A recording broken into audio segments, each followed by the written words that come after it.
Hello, Nigerians. We thank you for joining us on yet another edition of our personality discussion program on OGTV. The program is called Hot Seat. Today we have another quality guest, another distinguished Nigerian. Our guest is His Excellency, the former governor of Oyo State, Alhaji Lam Adeshino. Alhaji Lam Adeshino was the governor of Oyo State between 1999 and 2003. Alhaji Adeshino, you're welcome to the program. Thank you so much. It is indeed a pleasure to have you with It's us. a pleasure having you here. Yeah. Joining me on the program today is Kayode Taiwo. Kayode Taiwo, we have His Excellency, former governor for your state in our midst here. You won't believe that it's a real privilege that I am here sitting with His Excellency, the former governor of Oyo State, and I am very, very sure that I am going to possibly know some few things that I might not have known about his politics. I equally know that at the time he was an activist.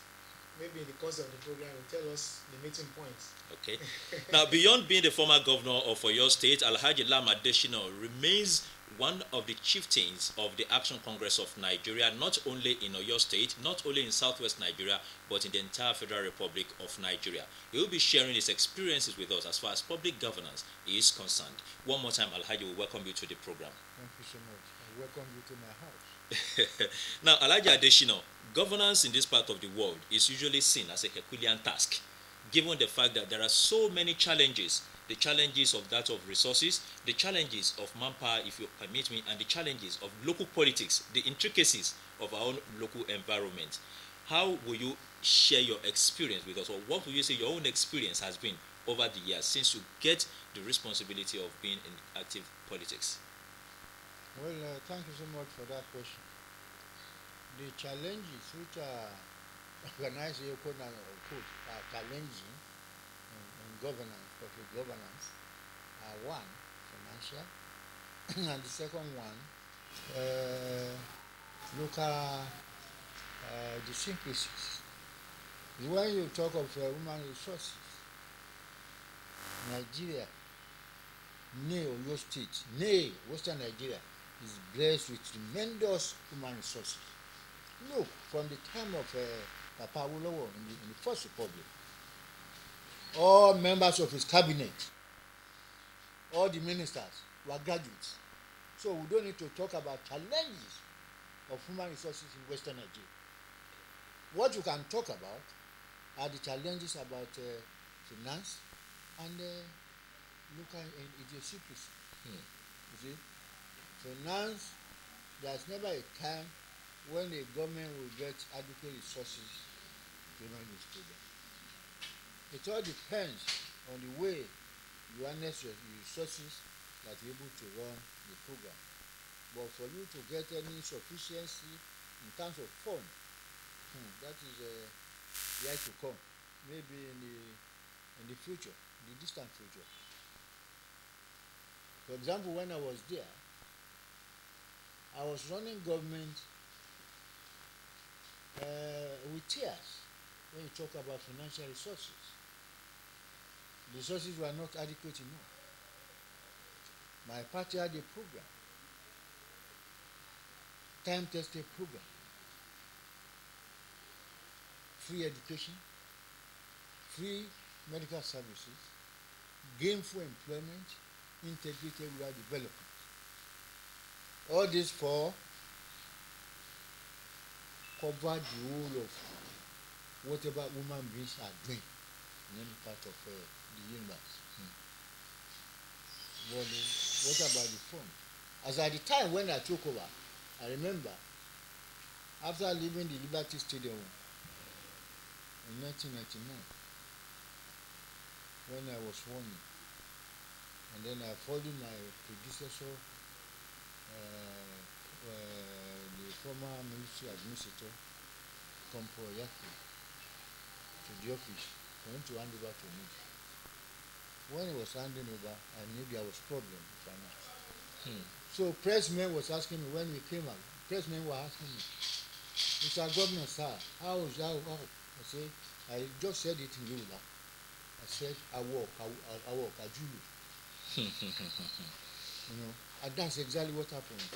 Those of them who did not quite understand that Yoruba adage. They came to me and said, what do I mean? I said, I work at Google. Go and analyze. You yourself go and ask for the meaning from your colleagues, you know. So from day one, there were not enough resources.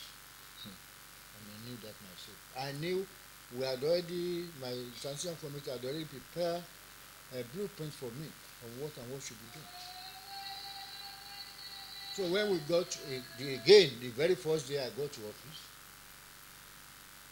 I discovered that a new minimum wage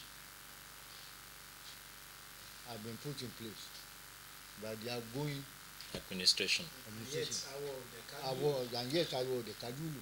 There were not enough resources. Now, Your Excellency, I really want to take you on this. Some political watchers, political activists have insisted that it is not a case of that of resources, but misplaced priorities of the political class. That if you get your priorities right, Nigeria has got enough to take charge of all that we require. You are talking of Nigeria as a whole. I'm talking of your state, which I ruled for 4 years now. So it was never a case of misplaced priority. They had more than enough resources. Up to now, Nigeria has more than enough resources to turn this nation around. So what's happening then? We have misuse of funds now. That's what happened. Look, the federal government has been taking a large chunk of money from the federation account. Can you see anything for it? See how much you have spent on power in this country, even during our Obasanjo's regime. They said they did some whether inquiry or probe or whatever, and we saw how money was stolen, and nobody has ever challenged anybody in this country about that. So why is it that power has not been able to come to us in this country? After all, it's the federal government that is in charge of power. Yeah, it has money more than necessary, you know. Number one. Then, functions that do not belong to the federal government have been taken over by the federal government. What is the concern of the federal government in housing? The federal government has no concern about housing. This housing issue belongs to the state and the local government. Can you tell me where the federal government has any land? Land belongs to either local government or the state. So why do we need to waste money on that? Duplication of effort. Local government will build houses, state government will build the federal government. What is the concern of the federal government about that? These are some of the responsibilities of the federal government that those of us who have been agitating in this country have told the federal government, drop these functions. They don't belong to you. What is the problem? What is the concern of federal government spending money on agriculture? It's not its responsibility. The responsibility rests squarely on the shoulders of the local government and the state government, and many other things like that. That's where the federal government is wasting our resources. In actual fact, it will be better for this country, as those of us agitators have been saying, for the federal government to concern itself only with national and international issues. Like when you talk of currency, no state, no government can do that. When you talk of foreign policy, no state or local government can do that. When you talk of security, it belongs solely to the federal government. These are things that and again, the education. What's the problem of the federal government with primary education in this country, or even secondary education? So when you are looking for where resources are being wasted by leaders and politicians, look at the federal government.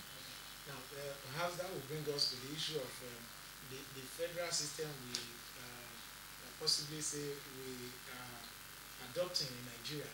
We are always federal governments, but from even what you have just said, it means we are not fiscally federal in terms of resources we have, in terms of management of what belongs to all of us. Now, we have seen in the past, right from the days, even before the independence, that southwestern part of Nigeria has always been agitating for true Federalism. Oh yes, federalism. oh yes. Are you still feeling that that should be? I was born before independence. I know, sir. Eh? It is obvious. Before independence, I got my school certificate. So it's not a matter of this man being small at that time. I already knew what was happening. And I took part in the 1960 independence activities. I saw what happened before independence. The system of government we adopted at that time, well, parliamentary, was, to me today, the best system of government for Nigeria. How and why we went into presidentialism, I will not know. But that occurred during the military regime of late General Murtala Muhammad. Before independence or shortly after independence, before the army came in, there was a constitution for Nigeria, and you have some other constitution for states. The regions, as they were then called. The regions as they were then called. And these constitutions make things easy for governance at the federal level and at the state level. It's only that Papa Obafemi Awolowo, that we used to call him a man with a plan, that he was able to plan for the Western region to be ahead of other regions. It's not that other regions did not develop. The North developed, the East developed, and the Federation was developing. Because in those days, you find that there, like what I was saying before, states had rights on a number of functions which the federal just gave to the states according to our constitution. And that is why you find it, to those of us who are a little bit an adult at that time, always felt the nostalgia of the First Republic. In spite of everything, from my primary school level to my university level, and I think it was an enjoyment par excellence for me in those days. No moment of boredom. No moment of boredom. Both within and outside the classrooms. No moment of boredom. I'm telling you. And no stress even in you can financial just obligations. you can just imagine that. The son of an Islamic scholar in Malam, myself. No big money from my parents, but from my dad. I lost my mom in 1950. But I was able to pass through my second education without any stress. And when it came to university, because of my brilliance, I got a federal government scholarship. I said I was not going to use the federal government scholarship because they said in 1960, I went for the interview, federal government scholarship in Lagos, Ministry of Education in Lagos there. And then when they sent a letter to me, of course my father, he didn't know anybody, he was not influential. I just went for the interview and I got a letter in 1960 stating that I have been awarded a federal government scholarship to study estate management usable in any part of the world. That's how the letter was written.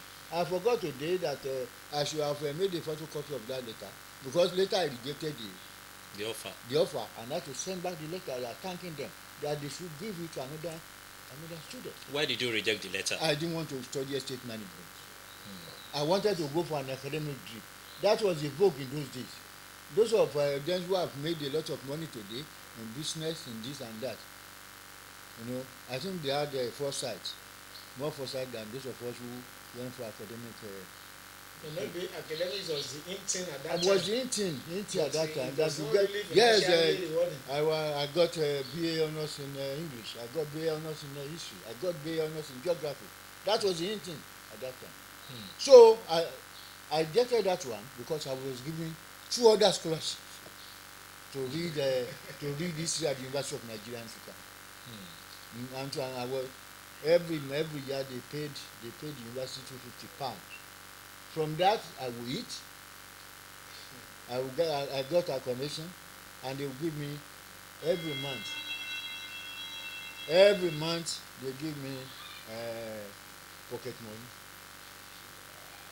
And while in the university, there is not a matter of living with tears or reading with tears.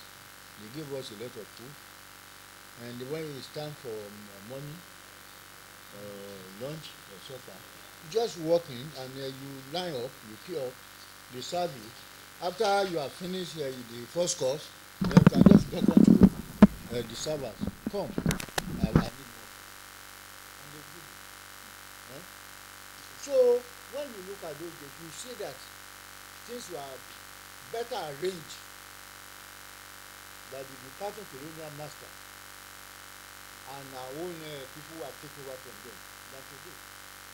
And that's the essence of having a constitutional arrangement for the federal and then another set of for the states of the region.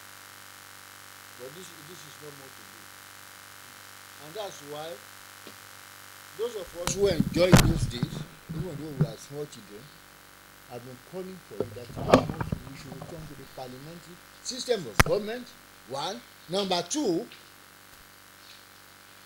states that are not viable enough should be matched in the interest of development. And are you sure those who are agitating for creation of more states will take this kindly with you? Because the agitations have been so I know they will not much. take it kindly. And I myself, we have been agitating for an Ibadan state, and I support it. I support the Ibadan state on the grounds that we have been cheated in Yoruba land. Former capital of Eastern region, Enugu, have been created into a state. Former capital of the north, Kaduna, have been created into a state. All right, what have the Yorubas done wrong? Ibadan should be made a state. So that's reason alone. And if you want to cancel all the states and make them regions, all right, let us do that. That's my stand. You cannot go ahead in this country, and I will continue to say it until I die, that Yorubas have been cheated in the issue of state creation. Now, let's look at a little bit of the politics of pre-colonial days, which you have actually told us here that you are not a small boy at that time. You know what? You have always been in the political life of this country. Yes, in the leftist or the socialist. The socialist platform. I've always been. Was that actually motivated by the leadership of the group you belong to, or because you feel the socialist ideology is better for Nigeria as a nation? Thank you so much. At the beginning, we didn't know anything about socialism in this country. It was later, because when the Action Group was running government, it was just a type of welfare program they are providing. It was not, the Action Group was not actually a socialist government, a socialist party, but it was providing welfare schemes for people, for the masses. But later on, things changed, especially shortly after independence. Light came in, and then leaders of the Action Group at that time now were respecting for change in ideology. So the ideology came. Socialist ideology came in. And that's part of one of the things that split the Action Group. Old ideas die hard. Yes. By nature, the Yoruba people, by nature, they believe in a communal living, which is akin to socialism.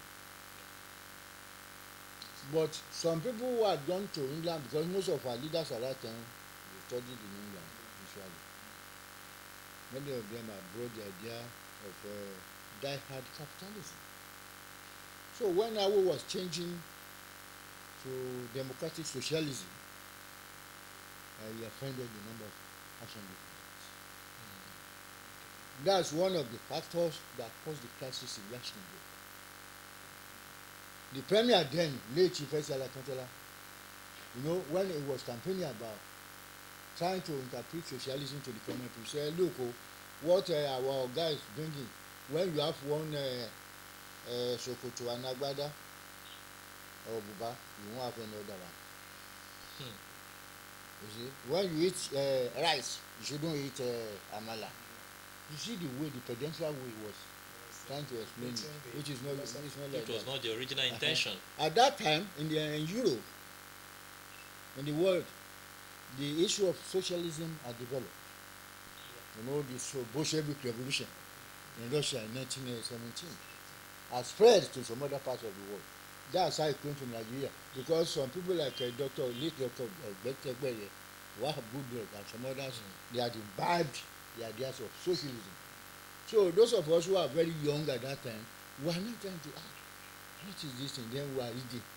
I say, well, socialism will help you to develop further. And those of us at that time who are young, we wanted to develop quickly in Nigeria. And we thought socialism should be the way. So when I announced this program of democratic socialism, you jumped at it. Especially when I know very well that from the community I came from, and of course I didn't know of other communities at that time. I only knew of my own small world, Ibadan here, and my village, Ipija, in Oluwole local government, that we live communally. And a communal living is akin to socialism. So that's very true. Now, but post-independence, now that it has been established that Papa Awolowo brought democratic socialism. Now, in the course of the first decade of Nigeria, we went into some kind of civil war and all that. Was it as a result of political differences at the national level also? I know in the southwest, western region, we had ours. But was it the crisis here that snowballed into the national crisis that led to the civil war?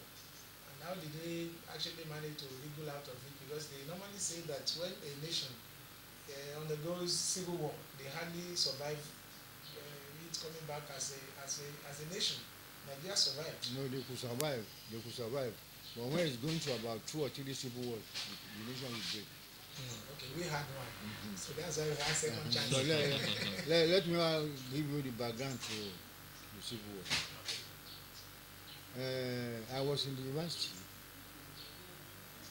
during the period of post-independence period. I entered the university in 1961, October, and left in 1965, June. Elections have been held, independence elections have been held in 1959. The NPC, Nigeria Northern People's Congress, based in the north, won a majority of the votes, not overall majority. Followed closely by the NCNC, National Council of Nigerian Citizens. Then the third place was taken by the Action Group of Nigeria. It was the opinion of many of us, including our fathers who were mostly illiterate, that the Action Group and the NCNC should join together, because they had many things in common in terms of politics. But eventually, it was the NPC, Northern People's Congress, and the NCNC that joined to form a coalition government. That's at independence. The Action Group was controlling the Western region. The NCNC was controlling the Eastern region, and the Northern People's Congress controlling the Northern region. So things continued like that. Awolowo agreed to become the opposition leader, and things were just going on like that. But later on, we started to know of what we never knew before: political persecution and oppression in Nigeria. Efforts were being made by the ruling party at the central level to break the opposition party, that's the Action Group, and its allies. From there, we began to see how people would like to manipulate affairs in this country to punish the opposition leaders or the opposition people. And the persecution was becoming too much. Eventually, they succeeded in causing a division in the Action Group of Nigeria in the Western region, which should not have been so. All right. At that point, they caused confusion in the Western region. They supported the premier at that time, who had become disobedient to his leader. And the crisis deepened. That's when the emergency came in. The first time in Nigeria. Emergency came in. That brought Majakodunmi in as the sole administrator. Oh, yes. And when we saw the confusion of the emergency people, emergency government, we discovered that they were mostly supporters of the central government. Eventually, Awolowo was tried for treasonable felony, which I did not believe in. Trumped up charges were given. He was incarcerated. Were you calling one of the young uprising politicians? Of course, yes. But before, I was in the university at that time.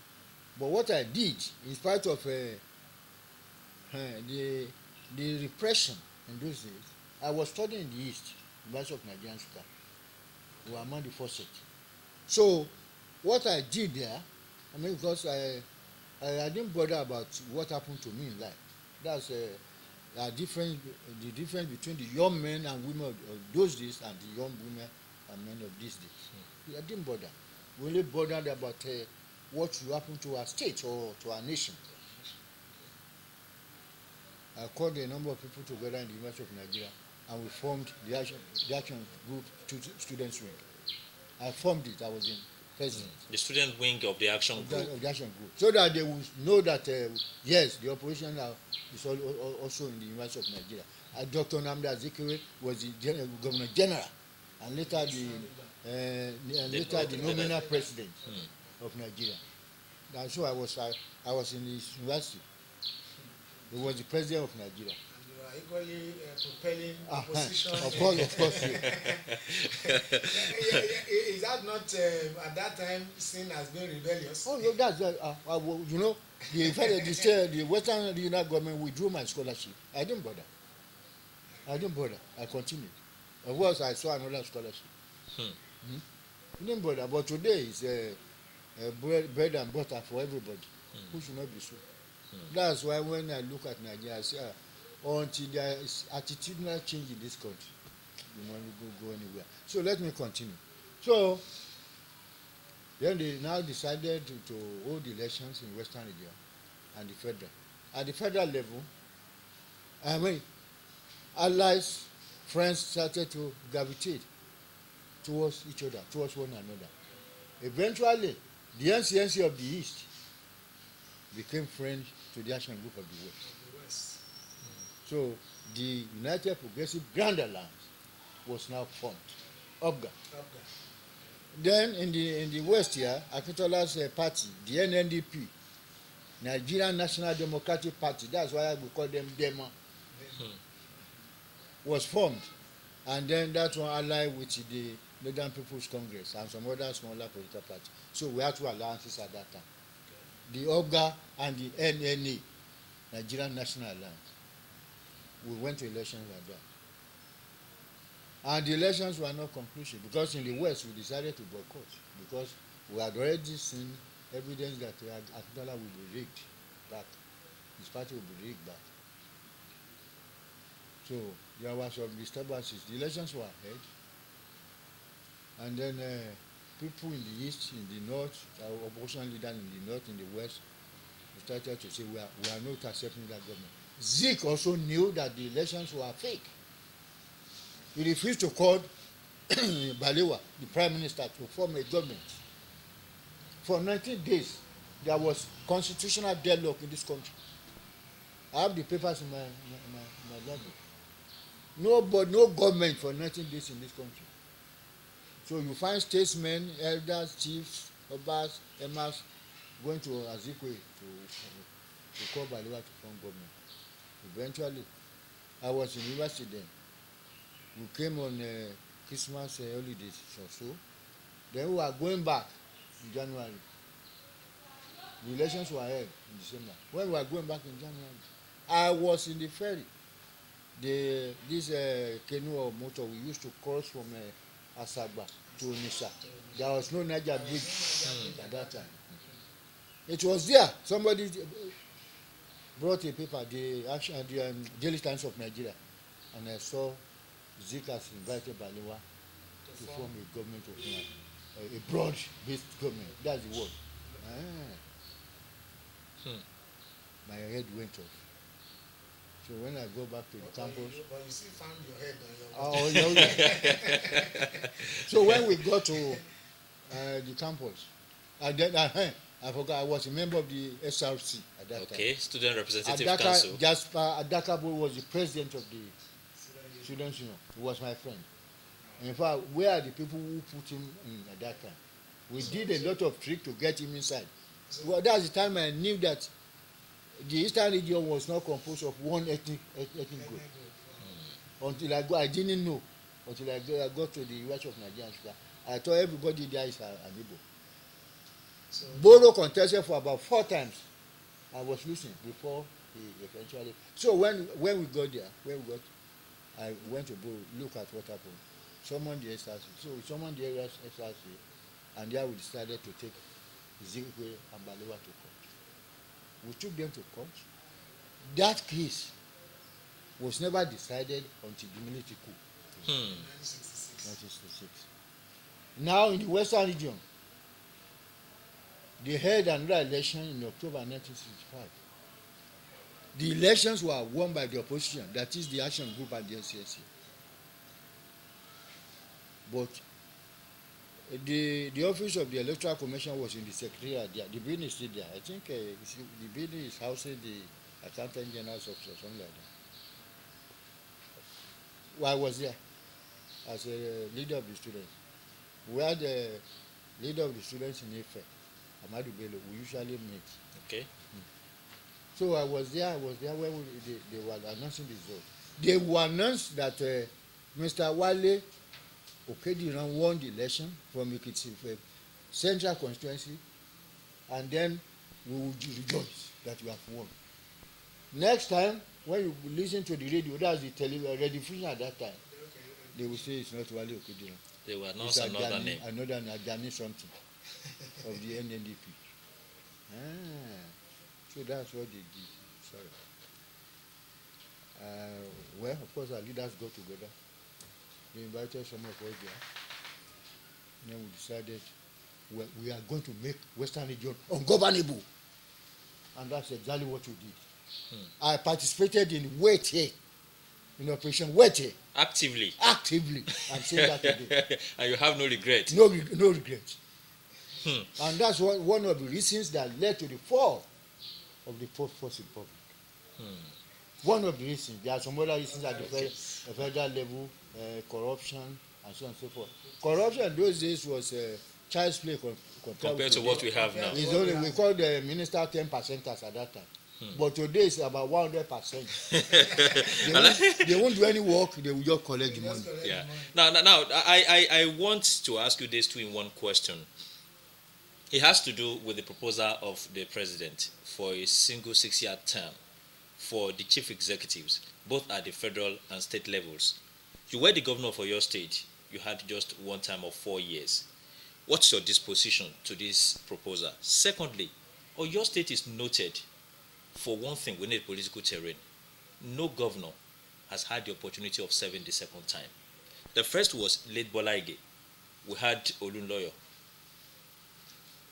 We had you. That one did not even complete NSL for staff. Yeah, I think But it's been at about least 3 months. he was recognized as the elected governor. Oh yes, but We had you. to me it was not elected. It was a rigging. That's a different case entirely. Rigging pies and all. So what really is it that is with the Oyo State people that you do not allow for the principle of continuity, so to say?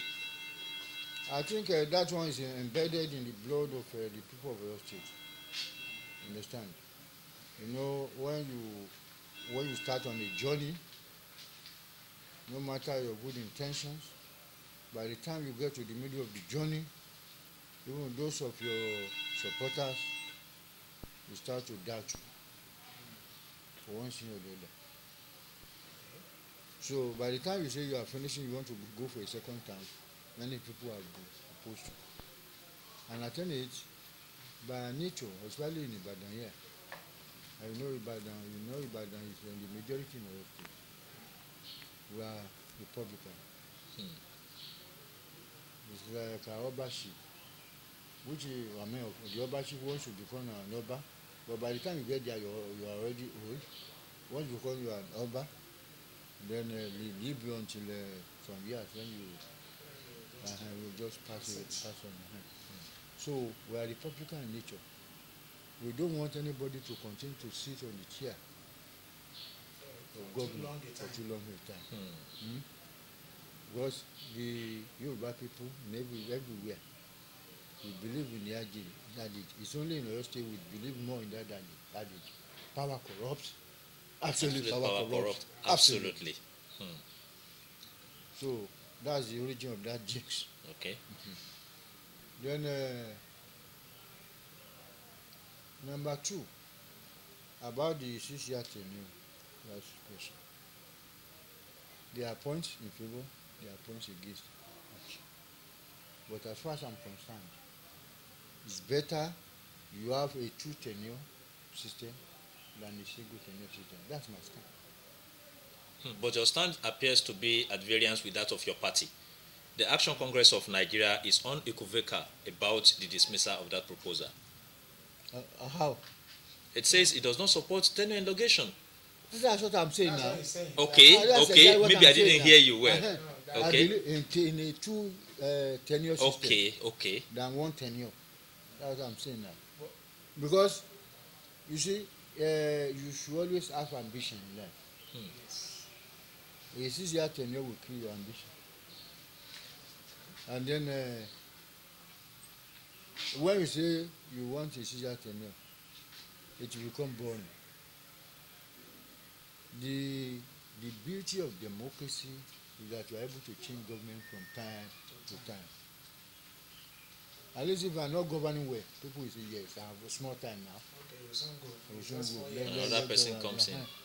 But one of the reasons adduced by the proponents of this proposal is that Nigeria's economy might not be able to sustain the kind of expenses incurred every 4 years. But you have forgotten what I said about parliamentary system of government.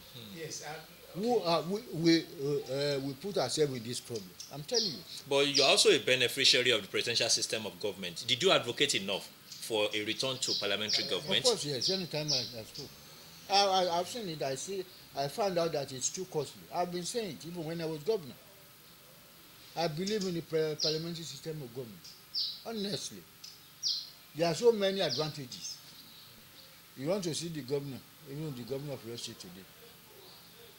They may not allow you to see him, like they didn't allow many people to see him when I was there, without my knowledge.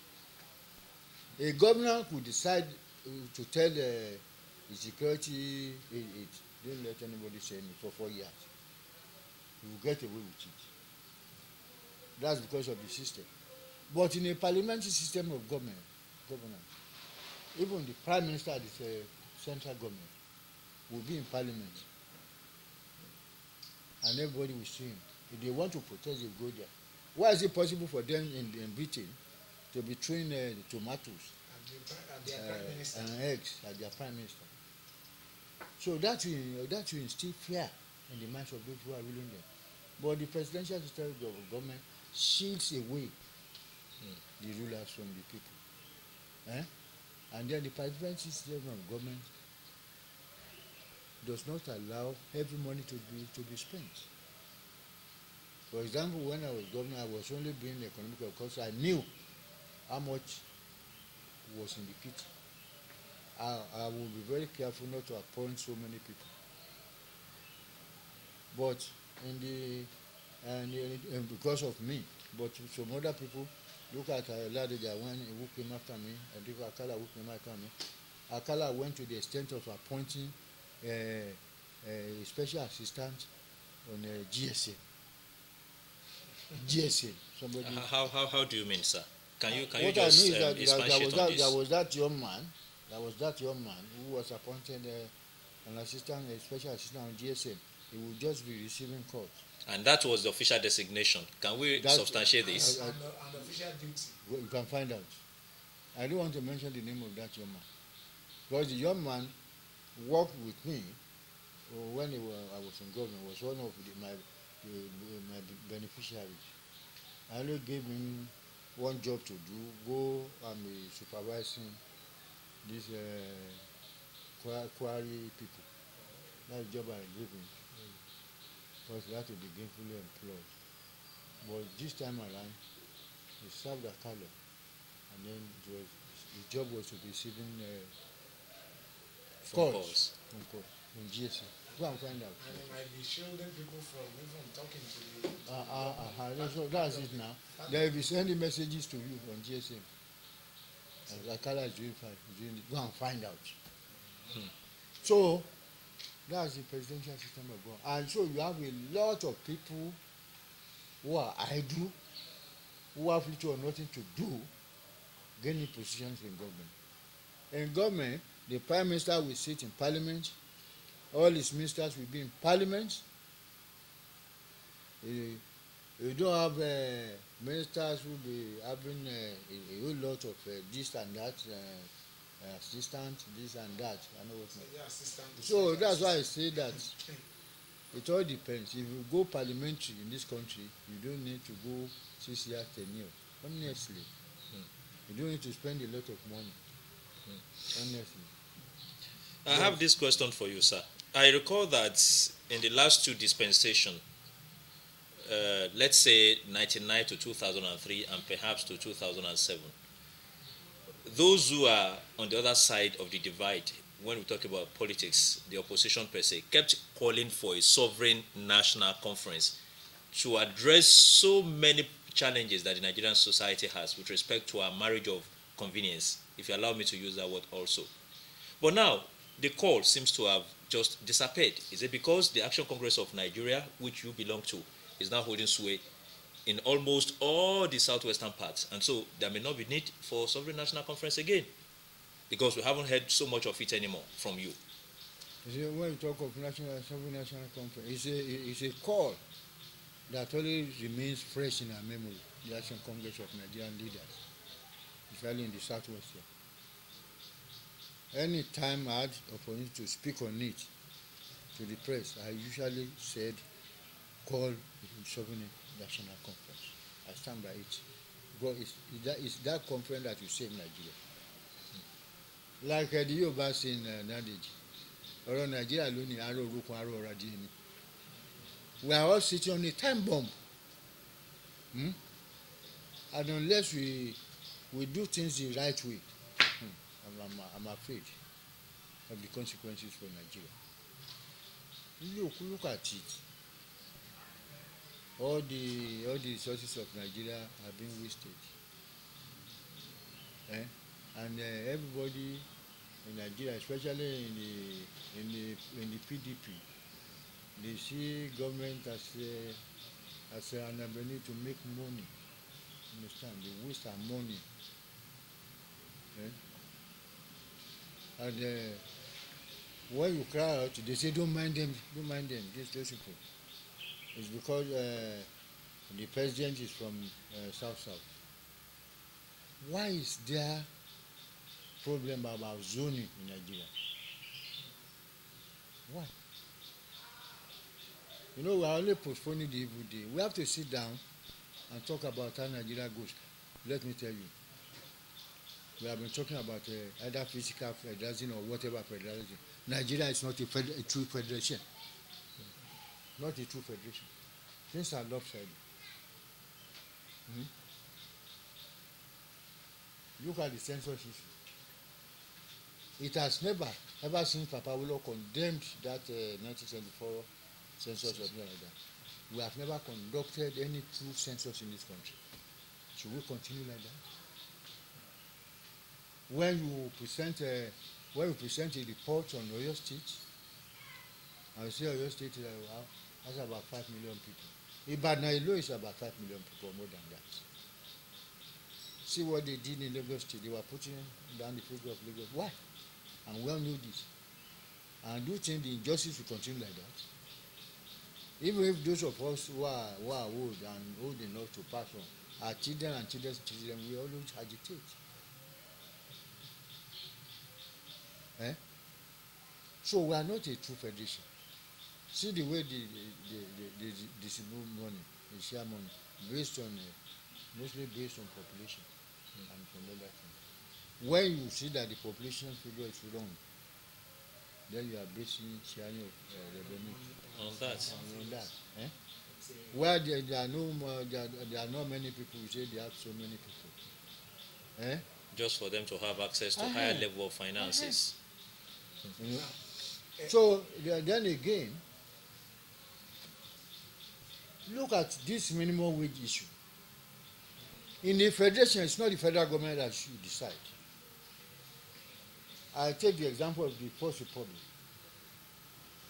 Our government was the first government to promote the interests of workers in this country. Daily paid workers were paid the highest in our government. And that is because of the regional constitution we have. It's not for the federal government to clamp down or to force down the throat of states how they should pay their workers or what they should pay their workers. If a state is very buoyant enough, like Lagos State, you can decide to say, well, minimum wage there is 30,000. Yes, 30,000 or 50,000. And then you have a state like Ekiti that it's not got sufficient money. You can say, all right, so let us stop at 10,000 or 15,000. But the federal government said 16,000 minimum. And they are clamping it down on the states. That's not a true federation. Maybe because most of the states also depend on the federal allocation. They know that the money comes from federal government. That's why they. So does it mean that all the money they collect from federal should be spent on salary payment?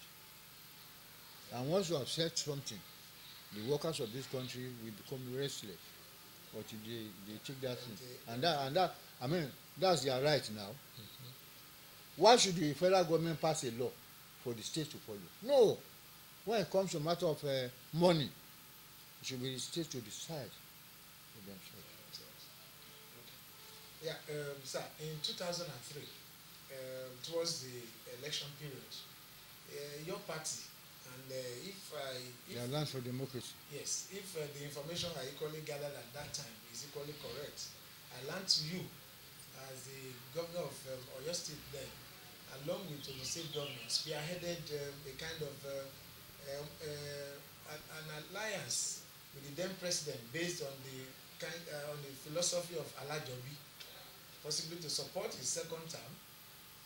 That is the Chief Olusegun Obasanjo, to support his second term, while he could also ensure the second term of AD governors in Southwest. But along the line, it was PDP governors that took over and all that. Was the information correct in the first instance? And if it is correct, what will have necessitated an alliance between Alliance for Democracy? Is it because of the name and PDP? How did it come about? Thank you so much. I was the first person. I don't deny. I don't lie. I was the first person to call for Obasanjo's second term in office. The first person ever. Barely 1 year in office, I called for the second term for him.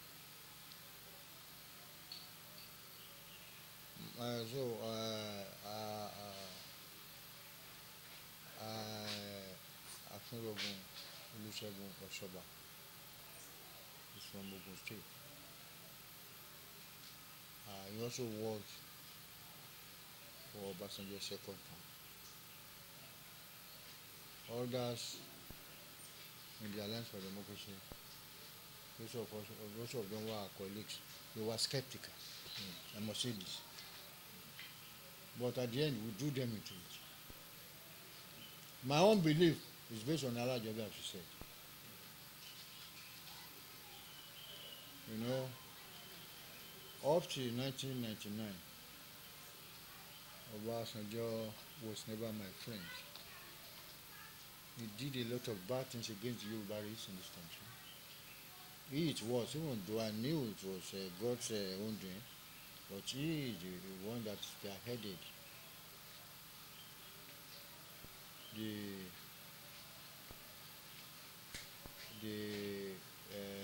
inability of our leader, Chief Obafemi Awolowo, to become the president of Nigeria. From that standpoint, I was an enemy to him. Anywhere in my articles, I was attacking him, and he knew that. But when we got to office, I thought of the way Obasanjo came to power. Yeah, somebody who was in the lion's den, and then just God saved him miraculously. And then not only that, he became the president of Nigeria. I'm always fearful of God. If this thing happened to Obasanjo, then God wanted to use him for something. So don't let me oppose him. If I oppose him, I was opposing God. That's my consideration. Then number two, well, Papa Obafemi Awolowo, our leader, our foremost leader, did not become president. Obasanjo, MP Abiola died on it, even though he won an election. This is a time that Yoruba man is there, let us support him. That's my own constitution. That's why I supported him. But along the line, others joined. Late Papa Adesina, Chief Dibanjo, Chief Olaniwa Ija, and some others, they joined. I never held any meeting with Obasanjo towards the election. They held the meeting, and some bishops were there, some Obas in Yoruba land were there, with Papa Adesina, Obas, Papa Olaniwa Ija, Papa Dibanjo, they were there. They held a meeting with him where they decided that Afenifere, that is ourselves, we vote for him in our states, and then they should allow us to return. But things did not turn out the way you had anticipated. Let me say it in Yoruba, Obasanjo Odale. Now, our time and is... I still believe in Yoruba.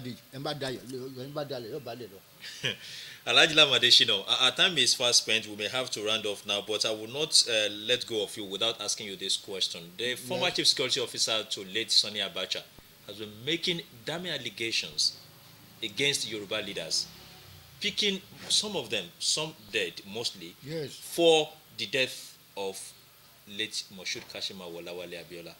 You are a Yoruba leader. What's your response to this? I was a follower of the leaders you mentioned, Papa Adesina and Papa Bolagi. I was one of their followers. And to the best of my knowledge, I didn't know they took anything. Why Mustafa would be saying that, I don't know, at this point in time. So that's what you should examine. Why should we be saying that at this point in time? After how many years? At least they have been in prison for over 12 years now. Number two, these people are dead. Why did not mention those people are alive? At least I know very well. Wherever you saw Papa Adesina in those days, not only Chibolagi, but also Papa Olaniwa Ajayi, Papa Adesina, and the Papa who died, I've forgotten his name now. So Sholanke, from Ijebu side of Ogun State. They was always be there. Why mention only the dead people? Alhaji, finally on the program, the Nigerian project is growing by the day, the teething problems notwithstanding. You have a word of advice for present political actors as to tread gently? Yes, they should tread cautiously. Nigeria is not developing at the pace that people expect it to develop, and we are not showing any seriousness.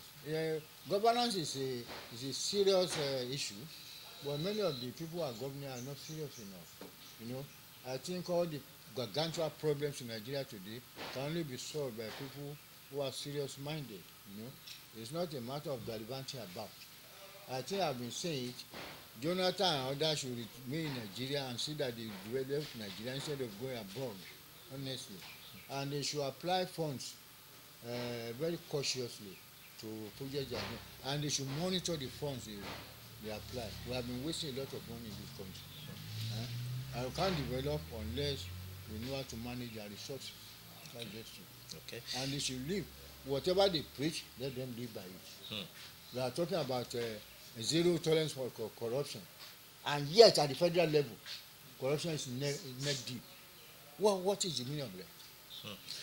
Yeah, those are the words of encouragement there, and it's at this point we have to call it quit on today's edition of the program Hot Seat on OGTV. Our guest has been a one-time governor of Oyo State, a chieftain of the Action Congress of Nigeria in Oyo State, in the southwest, and of course Nigeria, Alhaji Lam Adesina. He has availed us of his wealth of experience as far as political governance is concerned and all the roles he played in the political development of Nigeria, the old western region to be precise. On behalf of everyone here, we want to sincerely thank you, Alhaji Lam Adesina, for giving us time on this occasion. Thank you most sincerely, sir. It's a pleasure. Thank you so much. You are welcome. Kayode Taiwo. Yes, indeed, it has been a very revealing interview with the former governor of Oyo State, and I've actually picked some facts from some of the history, political history of Nigeria, pre and post independence. The only question I'm unable to ask him is that I wanted to ask him whether Southwest have had it better in the opposition or in the mainstream or the federal. Yes. Yes. Okay. So it's on that note, I equally want to sign off. It's a beautiful day, and when next you come your way onto your screen, we hope to bring you another very quality guest on this program. From me, it's bye bye.